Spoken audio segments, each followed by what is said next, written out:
Market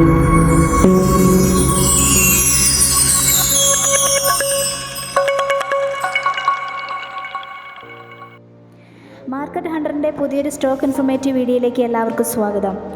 market Hunter ഏറ്റവും നല്ല സ്റ്റോക്കുകളെക്കുറിച്ചുള്ള ഇൻഫർമേഷനാണ് നിങ്ങൾക്ക് തരുന്നത്. ടാറ്റ പവർ എല്ലാവർക്കും സുപരിചിതമായിട്ടുള്ളൊരു സ്റ്റോക്കാണ്. ടാറ്റ പവറിൻ്റെ ഇന്നത്തെ സ്റ്റോക്ക് വാല്യൂ 438 രൂപയാണ്. ഇനിയും ഇത് ബൈ ചെയ്യാമോ?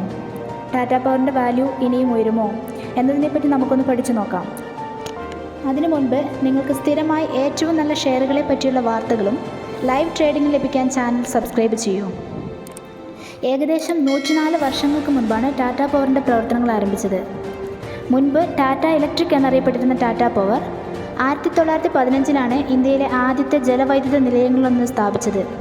അതിൻ്റെ ക്രെഡിറ്റിൽ യൂട്ടിലിറ്റി മേഖലയിൽ നിരവധി സാങ്കേതിക വിദ്യകൾക്ക് തുടക്കമിട്ടിട്ടുണ്ട്.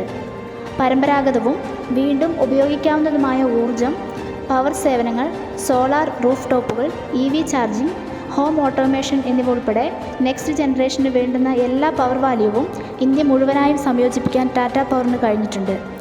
ഇപ്പോൾ 12,772 മെഗാവാട്ട് ഉൽപ്പാദന ശേഷിയുണ്ട് ടാറ്റ പവറിന്. ഇന്ത്യയിലെ നമ്പർ 1 റൂഫ് ടോപ്പ് സോളാർ പ്രൊവൈഡറാണ് ടാറ്റ പവർ. ഏകദേശം ഒരു നൂറ്റാണ്ടിലേറെയായി ടാറ്റ പവറിൻ്റെ സംഭാവനകൾ ഇന്ത്യക്ക് ലഭിച്ചു വരികയാണ്. മഹ്സീർ സംരക്ഷണ പദ്ധതി, ക്ലബ് എനർജി, സുസ്ഥിരത, ശുദ്ധമായ ഊർജ്ജോൽപാദനം, അടുത്ത തലമുറയ്ക്ക് വേണ്ടുന്ന ഉപഭോക്തൃ പരിഹാരങ്ങൾ, സോളാർ റൂഫ് ടോപ്സ് എന്നിങ്ങനെ പല പദ്ധതികളും ടാറ്റ പവർ ചെയ്യുന്നുണ്ട്. ലാസ്റ്റ് ഡെപ്പോസിറ്റ് പ്രകാരം ടാറ്റ പവറിൻ്റെ ലാഭം ടാക്സ് കഴിഞ്ഞ് 7,706.30 കോടി രൂപയാണ്. 5 മാസങ്ങൾക്ക് മുമ്പ് 3,336.40 കോടി കാണിച്ച കമ്പനിയാണിപ്പോൾ 7,706.30 കോടിയിലേക്ക് വളരെ വേഗത്തിൽ ഉയർന്നത്. ഈ ഒരു കണക്കിൽ തന്നെ കമ്പനിയുടെ വളർച്ച നമുക്ക് മനസ്സിലാക്കാവുന്നതാണ്. ടാറ്റ ഗ്രൂപ്പിൻ്റെ ഒട്ടുമിക്ക സബ് കമ്പനീസിൻ്റെ ഷെയറുകളും പബ്ലിക്കിൽ അവൈലബിൾ ആണ്. എങ്കിലും ഇന്ന് നമ്മൾ പറയുന്നത് ടാറ്റ പവറിൻ്റെ ഷെയറാണ്. ഇന്ന് 438 രൂപയ്ക്ക് ബൈ പറയുന്ന ഈ ഷെയറിൻ്റെ ടാർഗറ്റ് 1 വർഷം കൊണ്ട് ഏകദേശം 2,000 രൂപ കടക്കുമെന്നാണ് നിഗമനം. അതായത് 4 ഇരട്ടി. എത്രയും പെട്ടെന്ന് സ്റ്റോക്ക് വാങ്ങി ഹോൾഡ് ചെയ്യൂ, പ്രോഫിറ്റ് നേടൂ.